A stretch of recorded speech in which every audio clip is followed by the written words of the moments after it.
किसी को क्या पड़ी तेरी हस्ती मिटाने को, तेरे अमाल काफी है तेरी हस्ती मिटाने को। सम्मानित राष्ट्रीय अध्यक्ष माननीय अखिलेश यादव, पूर्व मुख्यमंत्री ने जो काम किए थे उस काम को इन्होंने नष्ट नाबूद करने का काम किया है। जब समाज को गुलाम और लाचार बनाना हो तो उसकी शिक्षा छीन लेनी चाहिए, उसकी पढ़ाई लिखाई छीन लेनी चाहिए। एक विद्यालय को दूसरे विद्यालय में ट्रांसफर किया जा रहा है, कितनी दुर्भाग्य की बात है। इस बात का गवाह है कि आज जनमानस उत्तर प्रदेश की भारतीय जनता पार्टी की सरकार की जन विरोधी नीतियों से त्रस्त और परेशान है। लेकिन आज के धरने में 6 बिंदु हैं।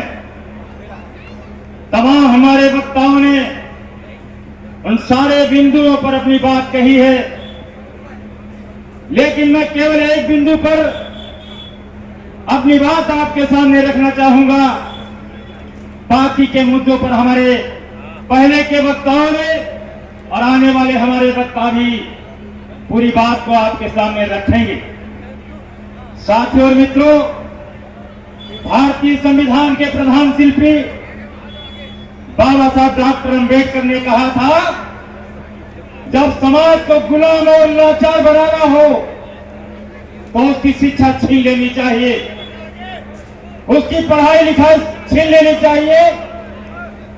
इसीलिए बाबा साहब डॉक्टर अंबेडकर ने एक बात कही थी, पूरे समाज को, चाहे वो बेटा हो बेटी हो, सभी को शिक्षित होना चाहिए। और भारत के संविधान में जो हमारे मौलिक अधिकार हैं, हमारा फंडामेंटल राइट्स है, और सोच समझ करके संविधान के निर्माताओं ने अधिकार भारत के नौनिहालों को, गांव में रहने वाले 6 से 14 साल के बच्चों को, चाहे जिस समाज के बच्चे हो, चाहे जिस जाति के बच्चे हो, चाहे जिस समाज की बेटियां हो, उन बच्चों के लिए प्राविधान किया था। भारत के संविधान अनुच्छेद 21A में आर्टिकल 21A में इस बात का प्राविधान है, जो हमारा मौलिक अधिकार है। इस देश के उन गांव में रहने वाले लोग, जो कमजोर वर्ग के लोग हैं, जो गरीब लोग हैं, जो दिहाड़ी मजदूर करते हैं, काम करते हैं, खेत और खलिहानों में काम करते हैं, ठगी और रिक्शा खींचने का काम करते हैं, चौराहे पर खड़े होकर के अपने शरीर को बेचने का काम करते हैं, उनके बच्चों के लिए सरकारें उनके ही गांव में विद्यालय खोलने का काम करेंगी, ताकि वहां की बच्चियों को, बेटियों को और बच्चों को बाहर दूर पढ़ने न जाना पड़े। इसकी व्यवस्था की गई। पहले की सरकारों ने, जहां विद्यालय नहीं था, 1 किलोमीटर की दूरी पर अगर विद्यालय नहीं था, इस बात का प्राविधान था, उस गांव के अंदर प्राइमरी विद्यालय खोले गए, बड़े पैमाने पर विद्यालय खोले गए। और जब विद्यालय खोले गए तो वहां पर एक व्यवस्था और की गई, एक व्यवस्था और की गई, जहां पर विद्यालय संचालित है, गांव के लोगों को कई किलोमीटर जाना ना पड़े और गांव के लोग वहीं पर अपने वोट को कास्ट करें, वहीं अपना वोट डालने का भी काम करें। यह व्यवस्था की गई थी। और आज उत्तर प्रदेश की सरकार ये बहाना बना करके कि जिन विद्यालय के अंदर 50 बच्चे नहीं हो गए, 50 से कम हो गए, उन विद्यालयों का मर्जर कर दिया जाएगा, क्लोजर कर दिया जाएगा।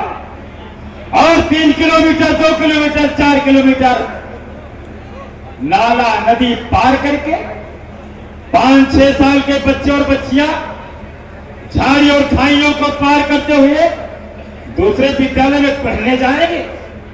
यह उनकी शिक्षा छीनने का एक षड्यंत्र है।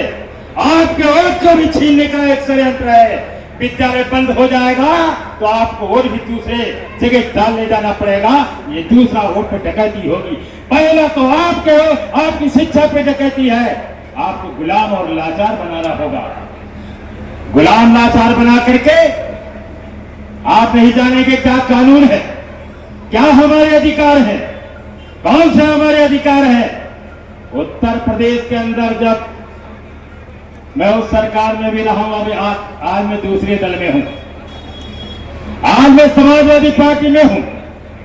मुझे याद है, आपको भी याद होगा, उत्तर प्रदेश के अंदर जब समाजवादी पार्टी की सरकार थी, माननीय अखिलेश यादव जी मुख्यमंत्री थे, तब उन्होंने शिक्षा के बढ़ावा के लिए, बच्चियों की शिक्षा के लिए जिन्होंने हाई स्कूल पास किया, साइकिल देने का काम किया, ताकि बेटियों को दूर जाना पड़े तो साइकिल से चले जाए, 1 किलोमीटर भी जाना पड़े तो साइकिल से चली जाए। और आने वाला जमाना और आने वाला समय टेक्नोलॉजी का होगा, टेक्नोलॉजी का होगा। इसलिए कंप्यूटर और लैपटॉप देने का काम किया था। लेकिन आज की सरकार तो विद्यालय जब्त करने का काम कर रही है, वोट जब्त करने का काम कर रही है। देखिए बिहार के अंदर क्या हो रहा है। मैंने एक बयान पढ़ा भी, चुनाव आयोग का बयान पढ़ा मैंने। जो प्रयोग हम बिहार में कर रहे हैं, जो प्रयोग हम बिहार में कर रहे हैं, हम वो प्रयोग पूरे देश के अंदर करके करेंगे। ये 3 दिन पहले सभी समाचार पत्रों में छपा हुआ, सभी समाचार पत्रों में छपा हुआ है। अखिलेश यादव जी की सरकार में माननीय अखिलेश यादव जी ने बेटियों को कन्या विद्या धन देने का काम किया था, कन्या विद्या धन देने का काम किया था। आप तो नारा लगा रहे हैं, बेटी बचाओ बेटी पढ़ाओ, बेटी बचाओ और बेटी पढ़ाओ का नारे देने वालों, तुमने तो बेटियों की शिक्षा को जब्त कर लिया, स्कूलों को बंद करने का काम किया। मेरा सिर्फ आह्वान, बहुत से लोग बोलने वाले हैं, बहुत से लोग बोलने वाले हैं। ये 6 बिंदुओं पे बहुत विस्तार से चर्चा होनी चाहिए, लेकिन मैं आपका आह्वान करना चाहूंगा, अपनी बात को समाप्त करने की तरफ जा रहा हूं और आपका आह्वान करना चाहूंगा, आने वाले समय में एक बहुत बड़ा षड्यंत्र आपके वोटों पर शुरू होने जा रहा है। शिक्षा तो आपकी सीधी दाई, आपके बेटे और बेटियों को गुलाम और लाचार बनाने की साजिश है। और एक बात कहना चाहूंगा, बीएड, बीटीसी, सीटेट, टीटी,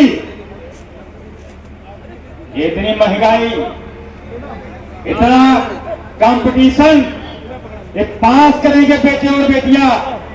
जब आप स्कूल और विद्यालय बंद कर देंगे तो सीटेट और टीट करने वाले हमारे बालक बालिकाएं कहां जाएंगे? नौकरी तो मिलेगी नहीं, अध्यापक तो बनेंगे नहीं, विद्यालय तो बंद कर देंगे। इसलिए आने वाले समय में नौकरी ना देने पड़े 65,000, आगे बढ़ो यार, 65,000 प्राथमिक विद्यालयों में शिक्षक की भर्ती खाली है। 65,000 अध्यापकों की भर्ती होनी थी, अभी 69,000 अध्यापकों की भर्ती का मामला लटका हुआ है। 65,000 की भर्ती होना है, विद्यालय खत्म, भर्ती खत्म हो जाएगी। ये सारे जो मुद्दे सामने दिखाई पड़ रहे हैं, ये जनता से जुड़े और जनता के मुद्दे हैं। इसलिए वो शेर है, किसी को क्या पड़ी, किसी को क्या पड़ी तेरी हस्ती मिटाने को, तेरे अमाल काफी है तेरी हस्ती मिटाने को। बहुत बहुत धन्यवाद। जय हिंद, जय भारत, जय समाजवाद। उस सरकार में जो कार्य हुए थे, जैसे कि अभी हमारे पूर्व मंत्री भाई जो रामहेत भारती जी ने बताया कि सरकार ऐसी सरकार थी जिसने जिस गांव में विद्यालय नहीं थे उस गांव में विद्यालय खोलने का काम हमारी समाजवादी सरकार ने किया था।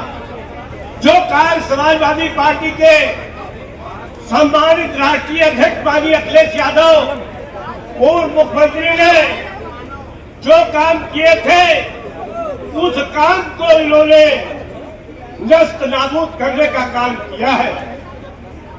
चाहे वो विद्यालय हो, आज विद्यालय को, एक विद्यालय को दूसरे विद्यालय में ट्रांसफर किया जा रहा है। कितनी दुर्भाग्य की बात है, विद्यालय ही नहीं ट्रांसफर किया जा रहा है। आप कार्यकर्ता सुन ले, यदि विद्यालय जहां ट्रांसफर हो जाएगा और जब मतदाता करने का मताधिकार का प्रयोग होगा, चाहे वो गांव सभा का हो, चाहे वो विधानसभा का हो, वो वहीं पर होगा, चाहे 3 किलोमीटर हो, चाहे 5 किलोमीटर हो। ये हालत है। जिस समय समाजवादी पार्टी की सरकार थी, कन्या विद्याधन, बेरोजगारी भत्ता आज देने का काम, समाजवादी पेंशन हमारी समाजवादी पार्टी ने किया था। आज सारी की सारी योजना बंद करने का काम भारतीय जनता पार्टी के जो कर रहे डबल इंजन की सरकार है उसने किया है। आप जानते हैं कि जिस तरीके से ज्ञानेश्वर मिश्र गांव किए गए थे, गांव गांव जो सड़कें बनी थी आरसीसी, उनको उज्जवल योजना के तहत खोद दिया गया। गांव में रास्ता निकालने के लिए रास्ता नहीं बचा है। और जब माननीय अखिलेश यादव की सरकार थी तो 3,05,000 का आवास गरीबों को देने का काम समाजवादी पार्टी कर रही थी। लैपटॉप देने का काम समाजवादी पार्टी ने सरकार किया था। आज 112 कर दिया है और 100 नंबर चलाने का काम माननीय अखिलेश यादव ने किया था। 108 नंबर चलाने का काम माननीय अखिलेश यादव ने किया था। जो काम सरकार समाजवादी ने किया था उसका दुरुपयोग आज भारतीय जनता पार्टी कर रही। काम एक भी नहीं करेगी, उनके नाम बदलने का काम करेगी और उनको किस तरीके से ये लालच देकर गरीबों को कह रहे हैं हम किसानों को किसान निधि दे रहे हैं। क्या दे रहे हैं? एक घर में एक के नाम जमीन होगी और हम लोग समाजवादी पेंशन, घर में जितने लोग थे उनके लोगों को समाजवादी पेंशन मिल रही थी। आज वो पेंशन बंद है। चाहे वृद्धा पेंशन हो, चाहे विधवा पेंशन हो, चाहे विकलांग पेंशन हो, समाजवादी पार्टी के कार्यकाल में देने का काम किया गया था।